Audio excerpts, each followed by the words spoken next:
Even if it has arrived at its destination, the desire to go forward never ceases and persists until death. It is the same for the Buddha jewel. When the great fire at the end of the Kalpa has burned and consumed the Trisahasra Mahasahasra Lokadhatu, the power of fire has not disappeared. It is the same for the fire of the Buddha's wisdom. When he has burned up all the passions and illumined all things, the zeal associated with this wisdom is not extinguished. Moreover, although the Buddha fulfills all the good dharmas and all the qualities, beings are inexhaustible in number, and this is why the desire which the Buddha has to save them all does not stop. Question. If the desire that the Buddha has to save all beings never ceases, why then does he enter into nirvana? Answer. There are two ways to save beings. Some obtain salvation when the Buddha is present, others obtain salvation after his nirvana. Thus it is said in the Fa King.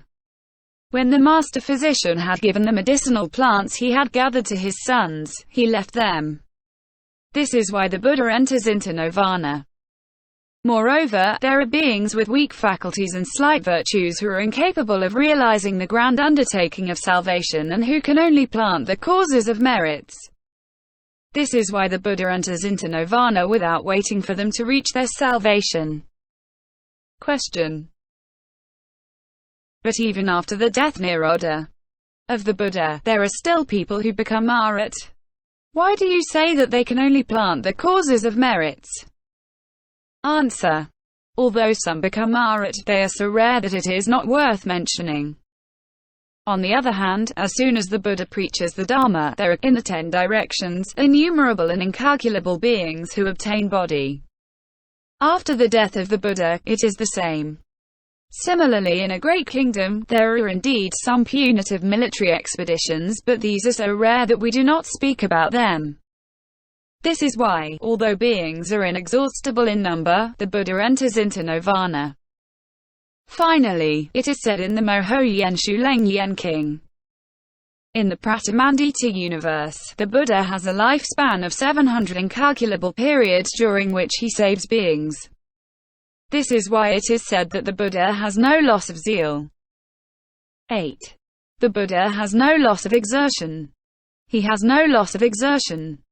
See what has been said about loss of zeal. Zeal is synonymous with exertion. Question. If that is so, the special attributes are no longer 18 in number but just 17. Furthermore, in the list of mental events, a distinction is made between zeal and exertion. Then why do you say that zeal is confused with exertion? Answer. Zeal is the action taken at the beginning, and when zeal is developed, it has the name of exertion. This is what the Buddha said. All dharmas have zeal as their root.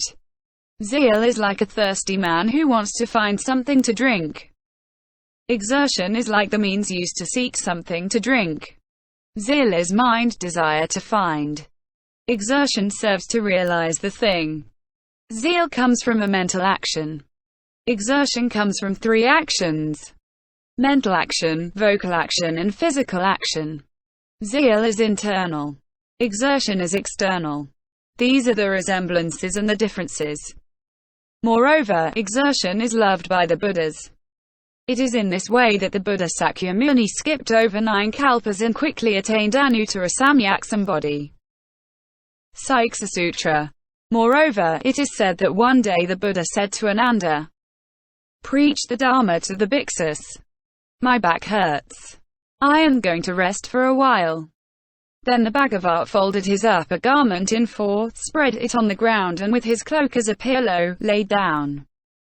Ananda preached the 7 factors of enlightenment. When he had come to the factor exertion, the Buddha arose with a start and said to Ananda, "Ananda, are you praising exertion?" Ananda answered, "I am praising it." And this happened 3 times. Then the Buddha said, "Good, good. Exertion well cultivated leads to the supreme perfect enlightenment, and all the more so to the other bodies." This is why the Buddha has no loss of exertion, and if he does not stop even when he is sick, what can be said about when he is not sick? Moreover, in order to save beings, the Buddha gives up the happiness of his very deep concentration, and he saves beings by means of all kinds of bodies, by all kinds of voices, by all kinds of means. Sometimes he borrows dangerous paths. Sometimes he eats bad food. Sometimes he suffers cold and heat. Sometimes he encounters wicked objections, harmful words and curses. He endures them patiently without disgust. Although he has mastery over all dharmas, the Buddha accomplishes these things without producing laziness. Conversion of Subhadra. Thus, after having saved beings, when the Buddha had lain down in the solo lin under 2 trees, the Brahmacharya Shupita said to Ananda, "I have heard that this very night the Omniscient One will die. I would like to see the Buddha." Ananda stopped him, saying, "The Buddha has preached the Dharma far and wide to people, and he is very sick." The Buddha overheard and said to Ananda, "Let Subhadra approach. He will be the last of my disciples." Subhadra was able to approach, questioned the Buddha on his doubts. The Buddha preached the Dharma to him as he wished and cut through his doubts. Subhadra obtained body. Before the Buddha entered into nirvana without residue, the bhiksus said to the Buddha, "Bhagavat, it is wonderful that right at the end, you had compassion for this Brahmacharya heretic and you spoke with him." The Buddha said, "It is not just in the present lifetime that I have saved him as I was dying. In an earlier lifetime, when I had not yet obtained body, I saved him as I was dying." Jataka of the deer who sacrificed himself. Once, innumerable and incalculable periods ago, there was a great tree in the forest that sheltered many birds and animals. A forest fire broke out which blazed on 3 sides at once. Only one direction was saved, but it was blocked off by a river.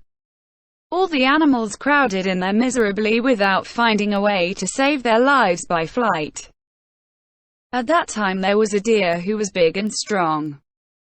With my 4 feet I leaned on one bank, with my hind feet I crouched on the other bank. I ordered the animals to cross over by walking on my back.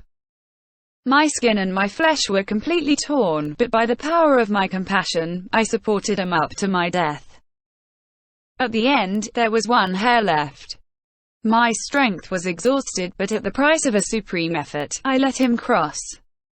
When he had crossed over, my back broke and I fell into the river and died.